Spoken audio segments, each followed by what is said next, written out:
Hai semuanya, ketemu lagi bareng Mihu di sini. Oh iya, kali ini Mihu akan membawakan alur cerita dari film Donghua yang berjudul Battle Through the Heaven. Mihu mengingatkan sekali lagi ya bahwa konten ini full spoiler.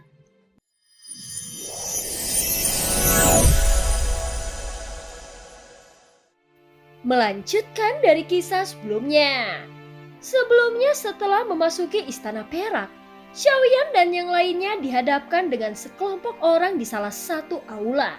Dan setelah mengetahui kekuatan yang terkuat berada di langkah keempat, Xiaoyan meninggalkan Zhonggu dan yang lainnya lalu memasuki aula yang lainnya. Di sini dia bertemu dengan kelompok Feng Chang. Dan setelah melakukan konfrontasi singkat, Xiaoyan memutuskan meninggalkan aula tersebut. Namun Feng Chang menghentikannya. Xiaoyan menoleh memandang ke arah Feng Chang. Dalam hal kekuatan, Xiaoyan jelas lebih kuat. Namun ketika Xiaoyan melihat Feng Chang, dia bukan hanya merasakan tekanan, namun dia juga merasakan sensasi yang berbeda. Hei, ceritakan lebih detail apa situasinya di sini dan apa aturannya? Tanya Xiaoyan dengan dingin. Saat Xiaoyan selesai berbicara, beberapa orang di sekitar Feng Chang langsung marah. Mereka merasa saat Xiaoyan bertanya kepada Feng Chang, dia seakan-akan memberikan perasaan menindas. Di mata beberapa orang ini, Xiaoyan hanyalah seseorang yang berada di langkah ke-6 dan dia tidak dapat memberikan ancaman apapun kepada mereka. Kau hanyalah langkah ke-6. Tidak tahu dari mana datangnya Aku tidak tahu dari mana datangnya keberanianmu itu. Apakah kau benar-benar mengira kami ini orang yang bodoh? Ucap salah satu dari mereka dengan marah. Terlihat di wajahnya sangat memandang rendah pada Xiaoyan. Tidak perlu berbicara omong kosong lagi dengannya. Kita bisa menghancurkannya bersama-sama. Barangkali di tubuhnya ada beberapa barang yang berharga. Ucap seseorang lainnya dengan dingin. Melihat penampilan Xiaoyan, mereka merasa bahwa mungkin ada beberapa keterampilan yang layak mereka dapatkan. Feng Chang pada awalnya tidak berkata apa-apa dan dia ingin melihat reaksi Xiaoyan. Menghadapi ancaman beberapa orang ini, Xiaoyan tampak tenang dan tidak menghiraukan mereka. Bahkan matanya selalu tertuju pada Feng Chang dan para pengikutnya juga terus memperhatikan Xiaoyan. Pada saat berikutnya tiba-tiba Feng Chang tersenyum lalu berbicara. Setelah kami memasuki gerbang kuno, kami menemukan bahwa kami tidak berada di dunia nyata, tetapi tetap berada di dunia besar ini.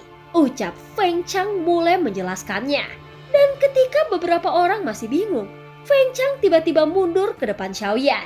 Beberapa orang tidak dapat memahami mengapa Feng Chang menyerah kepada Xiaoyan, tetapi mereka tidak berani membantah hal ini dan hanya bisa melihat Xiaoyan dengan kebencian. Segala sesuatu yang kami bunuh atau yang kami hancurkan, baik itu manusia atau benda, maka semuanya akan kembali seperti semula. Seolah-olah itu seperti di dalam lingkaran. Ucap Feng Chang menjelaskan kepada Xiaoyan. Setelah mendengar kata-kata Feng Chang, Xiaoyan tidak begitu terkejut. Sebelumnya dia telah melihat luka di tubuh Feng Chang pulih dengan cepat, dan dia sudah bisa menebak beberapa hal. Adapun apa yang sebenarnya ingin diketahui Xiaoyan sekarang adalah mengapa mereka harus menunggu di sini untuk membunuh orang-orang yang datang. Apa yang kau sebutkan barusan sangat cocok dengan kondisimu. Ucap Xiaoyan berkata dengan tenang dan sedikit memojokkannya. Mendengar ini, sosok di sebelah Feng Chang langsung melihat Xiaoyan dari sudut matanya dan membuka mulutnya. Segera cahaya dingin muncul dari dalam mulutnya dan langsung menuju ke arah Xiaoyan. Saat berikutnya, cahaya dingin dari pedangnya bertabrakan dengan penguasa berat Suan. Saat keduanya saling bertabrakan, terlihat penguasa berat Suan mengeluarkan api dan itu bahkan mampu menghantam pedang pendek dengan mudah. Feng Chang, hentikan! Ucap Xiaoyan sambil mengerutkan keningnya dan segera berkata dengan marah. Segera Feng Chang berdiri tegak saat mendengar kata-katanya. Saudara Feng mungkin kau mengenalnya. Namun teman-teman di sini sudah cukup lama menunggu dan kapan kita bisa mendapatkan giliran? Ucap seorang pria yang bernama Xiaoqi berbicara dengan suara yang dingin. Mereka bukan berasal dari dunia yang sama. Dan masing-masing dari mereka berperang untuk diri mereka sendiri. Maka secara alami mereka harus mencari keberuntungannya sendiri. Ketika Xiaoqi sedang berbicara, ada kilat kilauan cahaya yang melintas di matanya. Dan sosoknya yang sebelumnya sedang duduk bersilat tiba-tiba menghilang. Segera setelah itu terdengar suara angin mendesis datang dari atas kepala Xiaoyan. Segera dia langsung bereaksi menghadapinya dengan cepat. Lalu mengeluarkan penguasa berat Suan di tangannya. Terdengar suara teredam saat keduanya saling bertabrakan. Dan Xiaoqi langsung terlempar keluar. Pada saat ini kedua mata Xiaoqi tiba-tiba menyusut. Sementara itu Xiaoyan terus menuangkan api ke penguasa berat Suan. Tampak Xiaoqi berusaha memblokir dengan tangannya. Namun itu bukanlah sesuatu yang bisa dengan mudah diblokirnya. Saat berikutnya terdengar ledakan keras dan Xiaoqi jatuh ke tanah. Segera tangan Xiaoyan menekan dadanya. Selama Xiaoyan menginginkannya, maka dia bisa langsung menembus dada Xiaoqi dan menghancurkan jantungnya. Saat berikutnya Xiaoqi mengeluarkan seteguk besar darah dan berusaha melawannya. Tetapi tangan berat yang menekan dadanya membuatnya sulit untuk bergerak. Mata Feng Chang tampak memerah. Sementara itu Xiaoyan melihat Xiaoqi yang menyedihkan dengan acuh tak acuh. Tatapannya yang dingin dan tanpa ekspresi membuat Feng Chang yakin bahwa kekuatan Xiaoyan juga berada pada langkah ke-6. Namun dia juga merasa bahwa Xiaoyan sedang menyembunyikan kekuatan aslinya. Adegan ini terjadi begitu cepat, sehingga semua orang tidak bisa bereaksi ketika Xiaoqi ditekan. Semua orang baru menyadarinya setelah Xiaoqi terlihat menyedihkan. Seolah-olah mereka baru menyadari kecepatan Xiaoyan yang luar biasa, dan bahkan membuat mereka menjadi terkejut takjub. Saudaraku, kita semua datang untuk mencari keberuntungan, tidak perlu melakukan pertarungan. Kita di sini hanya bertujuan ingin mengalahkan Tuan Istana. Ucap Xiaoqi berusaha berdiri dan menangkupkan tinjunya ke arah Xiaoyan. Tentu saja jika Xiaoqi terus melawan Xiaoyan, maka kematian tidak akan terhindarkan. Bagaimanapun serangan cepat Xiaoyan barusan hanyalah untuk mengejutkan Feng Chang dan yang lainnya. Dia menyadari akan kesulitan menghadapi kelompok makhluk kuat ini dengan cepat. Dan itu tidak akan menguntungkannya sama sekali. Pada saat ini Xiaoyan kembali melihat ke Feng Chang dengan mata yang dingin. Dan tekanan yang keluar dari penguasa berat Suan membuat Feng Chang merasa tekanan yang kuat.